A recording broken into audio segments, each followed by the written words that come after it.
সিলেট ফেঞ্চুগঞ্জ যে মহাসড়ক, এই সড়কটি এই অঞ্চলের অত্যন্ত গুরুত্বপূর্ণ একটি সড়ক। সিলেট থেকে ফেঞ্চুগঞ্জ হয়ে এই সড়কটি এইদিকে মৌলভীবাজার গিয়েছে, শ্রীমঙ্গল গিয়েছে, রাজনগর হয়ে কুলাউড়া হয়ে বড়লেখা গিয়েছে। এটা একটা ব্যবসায়িক এলাকা। এখানে ফেঞ্চুগঞ্জ সার কারখানা রয়েছে, এখানে বিদ্যুৎ উৎপাদন কেন্দ্র রয়েছে, এখানে ঐতিহ্যবাহী ফেঞ্চুগঞ্জ বাজার রয়েছে। এই এলাকার যে রাস্তা, এই রাস্তাটি দীর্ঘদিন সংস্কারের অভাবে আজকে জরাজীর্ণ হয়ে পড়েছে। প্রতিদিন মানুষ দুর্ঘটনা কবলিত হচ্ছে, মানুষের জানমালের ক্ষতি হচ্ছে, মানুষ মারা যাচ্ছে।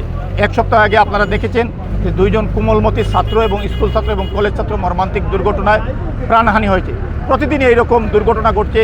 এজন্য সড়ক ও জনপথ বিভাগকে আমরা দায়ী মনে করছি, কারণ এই রাস্তা সংস্কার করা একটি ধারাবাহিক প্রক্রিয়া। এই ধারাবাহিক কার্যক্রম, সংস্কারের কার্যক্রম সচল না রাখার কারণে রাস্তা চলাচলের অনুপযোগী হয়ে পড়েছে, যার কারণে প্রতিদিন দুর্ঘটনা ঘটছে। স্কুল কলেজের ছাত্রছাত্রীরা অসুস্থ রোগী নিয়ে সিলেটে যেতে হলে মানুষ আরও ভোগান্তিতে পড়ছে। এজন্য আমরা আজকের এই সভা থেকে আমাদের ফেঞ্চুগঞ্জ উপজেলা বিএনপির সর্বস্তরের নেতাকর্মী সহ, ফেঞ্চুগঞ্জের ব্যবসায়ী, শ্রমিক সহ ফেঞ্চুগঞ্জের সর্বস্তরের জনসাধারণকে নিয়ে আমরা এই ঐতিহ্যবাহী এই কুশিয়ারা নদীর সংলগ্ন এই ফেরিঘাটে আমরা মানববন্ধন করেছি। আমরা এই মানববন্ধন থেকে সড়ক ও জনপথ বিভাগকে অত্যন্ত পরিষ্কার ভাষায় বলে দিয়েছি যে যৌক্তিক সময়ের ভিতরে যদি এই রাস্তার সংস্কার কার্যক্রম সম্পন্ন না করা হয়, তাহলে আমরা বাধ্য হব সড়ক ও জনপথ বিভাগ ঘেরাও কর্মসূচি দিতে।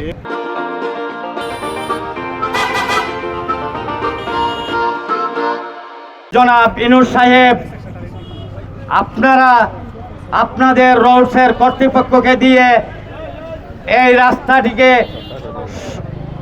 যথাযথ ব্যবস্থা করার জন্য, নতুবা এই ফেঞ্চুগঞ্জের সন্তানরা আন্দোলন করবে, অবরোধ করবে, যা ফেঞ্চুগঞ্জের রাজনৈতিক সর্বস্তরের যত রাজনৈতিক দল আছে, আমরা ফেঞ্চুগঞ্জের পক্ষ থেকে সর্বদলীয়ভাবে এই রাস্তার জন্য অবরোধ আন্দোলন করব। সিলেট জেলা স্বেচ্ছাসেবক দলের সংগ্রামী আহ্বায়ক জনাব আব্দুল আহাদ খান জামালের আহ্বানে আমরা ফেঞ্চুগঞ্জ তথা আনাচে যে সমস্ত মানুষগুলো আছেন সবাইকে নিয়ে আমরা আজকের এই মানববন্ধন কর্মসূচি পালন করছি। আমরা অনতিবিলম্বে রোডস অ্যান্ড হাইওয়ের এক্সিকিউটিভ ইঞ্জিনিয়ার সহ এই রোডসের সংশ্লিষ্ট যে সমস্ত কর্মকর্তা সকল আছেন তাদেরকে আমরা উদারত আহ্বান জানাবো অনতিবিলম্বে আমাদের ফেঞ্চুগঞ্জ টু সিলেটে রাস্তা সংস্কার করার জন্য। প্রতিদিন একটা না একটা অ্যাক্সিডেন্ট হচ্ছে এই সড়ক পথে।